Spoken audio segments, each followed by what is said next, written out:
Good morning, everybody. Thank you all for being here. It is very important that we're here today and to let you all know that we stand in solidarity with the Tennessee Three, the KBLC, Kentucky Black Legislative Caucus, and it is very important to get this message out, so we appreciate you all doing that for us, to let everybody know that we're doing this in conjunction with NBCSL, which is the National Black Caucus of State Legislators, to stand in solidarity with the Tennessee Three. And tomorrow there is a meeting in Nashville to form a human chain from Vanderbilt Children's Hospital to the state capitol. So we're alerting everybody to come to Nashville. This issue is so very important. Gun violence and protect our kids. Our kids have the right to go to school in the morning and come home in the afternoon. People should be able to go to church and come home from church. Kids should be able to have a Sweet 16 party and come home from that party. We have an epidemic, I think, of gun violence in this country, and we need to do something about it. We need to be in the place and the space to make something happen as far as our kids are concerned. We need to move to put in place common sense gun control. We need to put in place what am I saying? What you said? Common sense gun control and background checks, and to make sure that we have common sense gun safety regulations in our state. Tennessee is a microcosm, and it has raised this issue to the top, and it is important that we as a country get involved and make sure that we do the right things in this country. We have more guns and more killings by use of guns than anywhere else in the country, in the world, actually. And so it's important for us to do the right thing as it relates to the safety and security of our citizens. I have with me today members of the Legislative Black Caucus, and so we are here and to let Kentucky know that we need to move forward and to implore our colleagues in the House and the Senate to move forward with common sense gun control. Senator Gerald Neal, if you would. Good morning, and thank you for being here. Everyone has, first of all, I serve as the Vice Chair of the Kentucky Legislative Black Caucus, and I also serve on the Executive Board of the National Black Caucus of State Legislators. We've all witnessed last week and this past week gun violence in the Commonwealth, in my district in Louisville. I'm not going to recite that. We've gone through a week of that, and that will continue. I guess the point I want to make is it's not just that, it's emblematic of what's happening across the Commonwealth and across this nation. And it's not just about mass shootings, it's about individual acts of violence, gun violence that's taking place every day across the Commonwealth. It's not just about urban settings, it's also about rural settings. And if you check the statistics, notwithstanding what some would think, we're having a rise in that type of violence everywhere you go at this particular point in time. It's disconcerting. I have to tell you that coupled with that was the expression of those individuals in Tennessee, those three legislators who in the House in Tennessee were suppressed in their expression of addressing this very serious issue. And it's not an issue that's just serious. I mean, it's an alarming issue. It's something that is so on our front step that it's visiting our communities. It's right next door to us, and in some cases, it's right in our homes. So we can't muffle the sounds of legislators who are elected to represent great numbers of people in expressing what they need to do from a policy level or some other level. And what they did in Tennessee is something that should be something resisted by any legislature across the United States of America. Think about it just for a moment. This is a democratic process we have here. We are the leaders in democracy in the entire world. We're the individuals that set the standard for everyone to emulate. And yet in Tennessee, they betrayed that trust.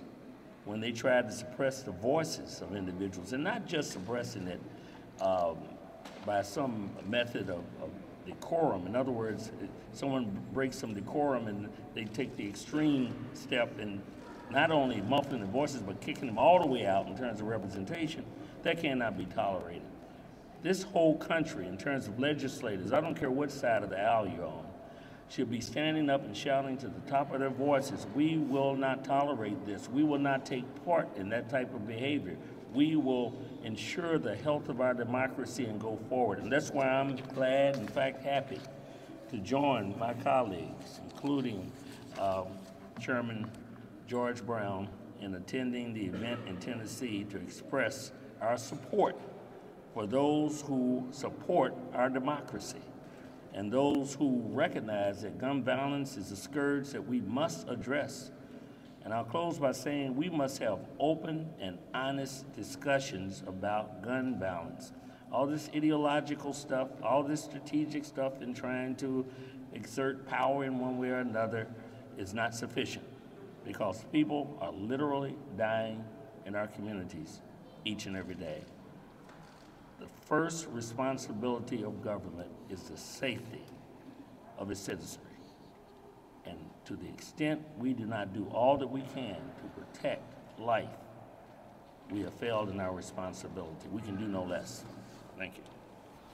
Now we'll have the leader, Leader Derek Graham. Thank you. Thank you, Senator, and thank you all for being here this morning on this important issue. We are not even 1/3 in 2023, and already we have had more than 160 mass shootings in the United States, and that includes the 2 in Louisville in less than a week. Between the start of 2020 and the end of 2022, there were more than 1,800 combined national shootings in the United States. I don't know how many of these could have been prevented with red flag laws, but I am confident that some would have been stopped under this piece of legislation. A number that perhaps could have included the one at Old National Bank a week ago. Red flag laws are bipartisan. These red flag laws were encouraged in last year's federal gun safety law, which was the first major one of its kind to clear Congress in almost 30 years. And states like Florida and Indiana are among the 19 that have enacted them. Florida's judges, in fact, have used the law more than 8,000 times in the last several years to remove guns from those considered dangerous. Both Governor Beshear and Tennessee Governor Bill Lee have advocated for red flag laws in the last week. As Governor Beshear said in his statement to the media last week, I'd like to think Democrats and Republicans can come together and say, if we know someone is right on that brink of going out and committing a horrendous action, don't you think we should be able to take action? The concept of stopping a tragedy before it occurs is not new in Kentucky. In 2004, the General Assembly passed Casey's Law, which allows for involuntary treatment for substance use disorder. And that law has helped more than 6,000 people in Kentucky. Meanwhile, Tim's Law has done something similar for those trying to help loved ones struggling with mental health issues. Just as those laws do not violate constitutional rights, neither do red flag laws. That is because there are times when we need to step in and stop someone before they harm themselves or harm others. These laws have shown their worth in other states, and I believe the Commonwealth of Kentucky should have one as well, so that we have one more tool to stop gun violence. Thank you.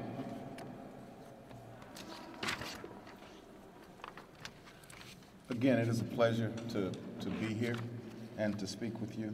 There are some things that happened in Tennessee that we need to really think about, and I want to read a quote. Power tends to corrupt.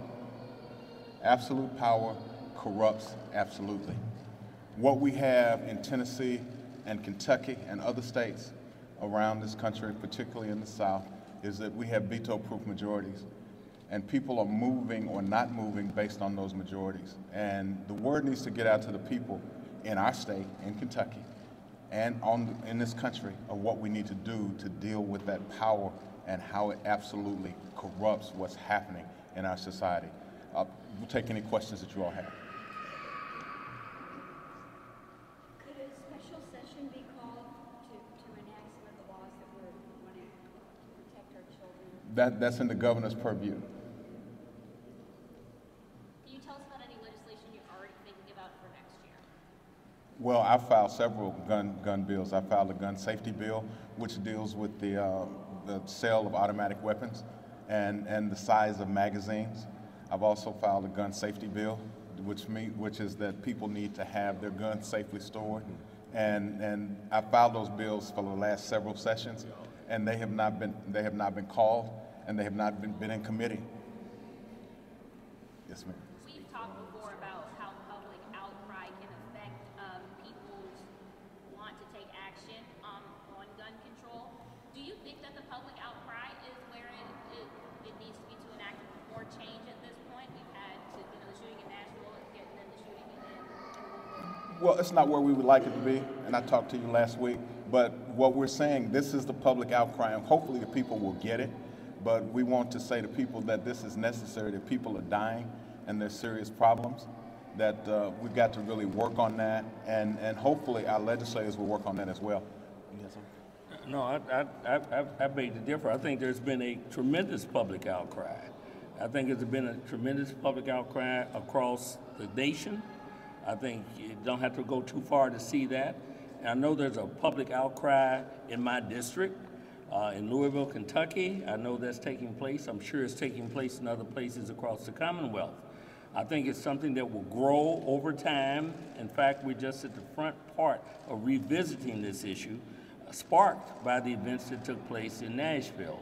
So I expect to see more and more. I don't think this is going to go away. I don't see this as a moment. I see this as something that will grow into the future and very necessary and very welcome. We've seen these incidents, you mentioned more than 160 already just since the start of this year.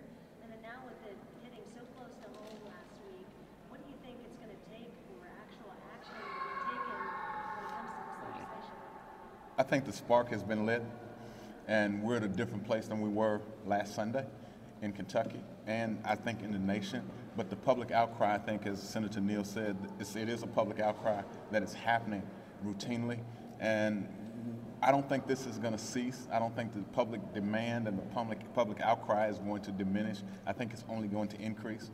There's a saying that what some mean for evil, God means for good.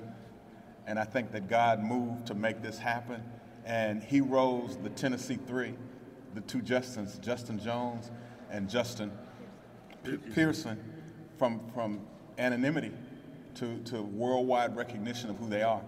And their cause is what they got suspended or expelled for is right, and they call the issue exactly the way it should be. Senator Neal, what's your message to the people of Louisville, people that are tired and sad and frightened from all this gun violence, and not just this week, but particularly this week?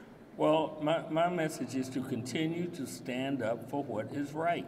We can't sit back and allow this to fester, and we can't sit down and let people to get ideological and just take a position of status quo while our citizenry, while our neighbors are injured and some lose their lives because someone thinks they got it right. This is going to take all of us to come together, to sit down and have an open and honest discussion about a factual discussion, by the way, about what we can do to lessen this gun violence.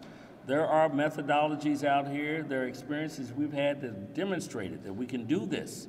The question is, are we willing to do this? And I think the only way to do this is to sit down together and do this. We talk about power, and there's been reference to power here.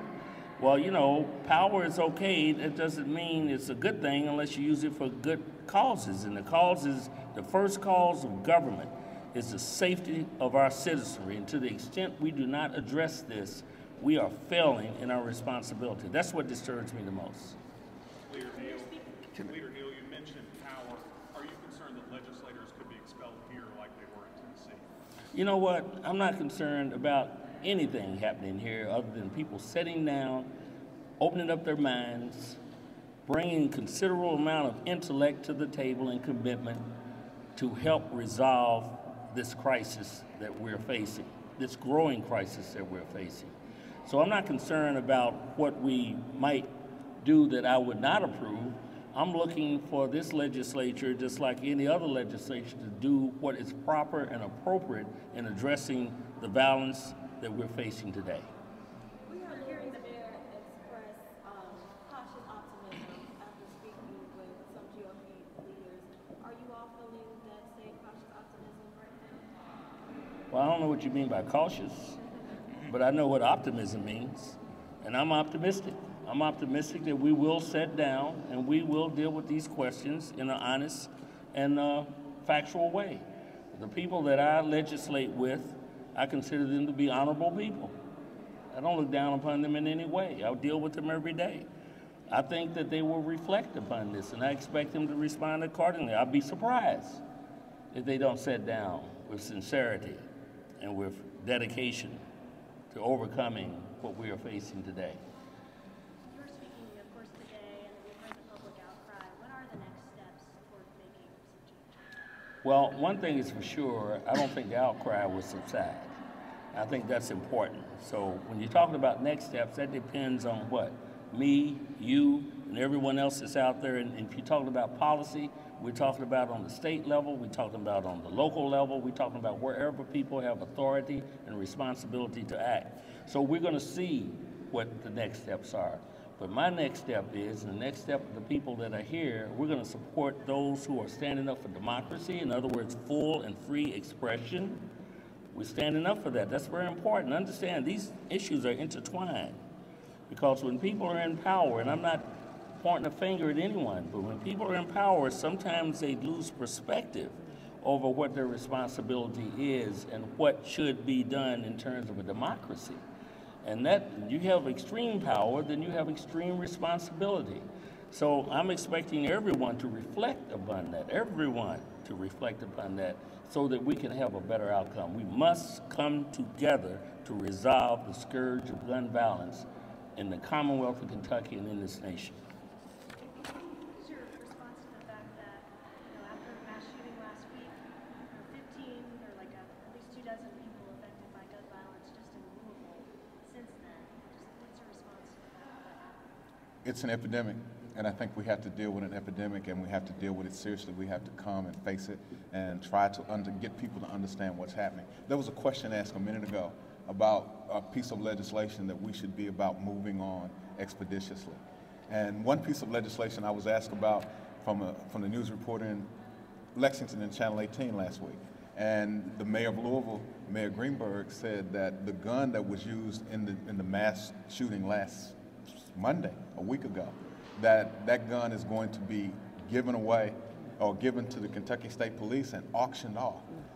That's something we need to address immediately as a legislature. And I don't know if it'll rise to the need to have a special session, but certainly we need to address that. Those guns do not need to be put back on the street that have been used to kill people and to violate citizens' rights in this state.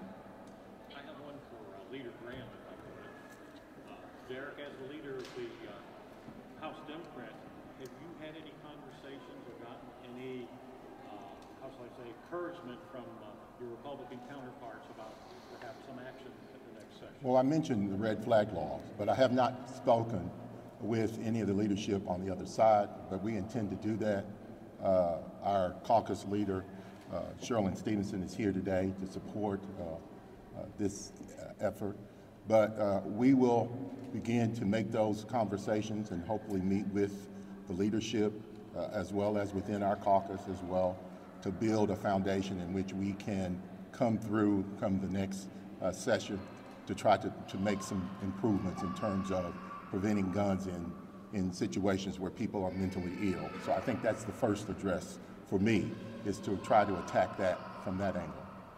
Do you guys have any reaction to the reinstatement of some of the Tennessee three to their seats? Some people, like I was reading online, they're like, yes, they were expelled, but oh, then they were reinstated unanimously. Let's just move on. Do you guys have any response to people who may think like that? Why is it still important for you guys to speak out here today? Well, let me, if I may. There's more at stake here than the issues that are at hand. We're talking about the democracy, the democratic process. We're talking about representation. That is what this is about. Our ability to come here in these halls and to resolve problems is predicated upon a democratic process. And that requires all of us to have an open and honest and factual discussion about the issues that face us. What happened in Tennessee is the same thing that happens in every state house across the United States of America. And I dare say, to the extent we're successful in protecting and promoting democratic principles, we are actually providing leadership for the world. So this is not something that's isolated in Frankfort, Kentucky. This is something that's across the United States of America and beyond. As we near the end of this press conference, I'd like for us to do something up here as members of the General Assembly, is I'd like to have us join hands like we're going to do in Nashville tomorrow, and in support of the Tennessee Three and the issue of gun violence around this country. We have a charge and a responsibility to stand up and do the things that are necessary for the safety and security of our citizens in the Commonwealth of Kentucky. If we don't, who? If not now, when? It is up to us, and we've got to step up and do the things that we need. Now, there are some political ramifications that are here, but we call out to our colleagues on the other side of the aisle to help us do the right things. Any other questions? How many of you are going to Tennessee tomorrow? How many of you are going to Tennessee? I don't have the exact number yet. It's a growing number now. We're still working on it. It'll be at 5:15, starting at 5:15 in Nashville at the Vanderbilt Children's Hospital, and there'll be a human chain from there to the Capitol and hopefully surround the Capitol, but it'll be 5:15 Central Standard Time. Yes, 5:15 p.m. All right. Thank you all very much. Thank you.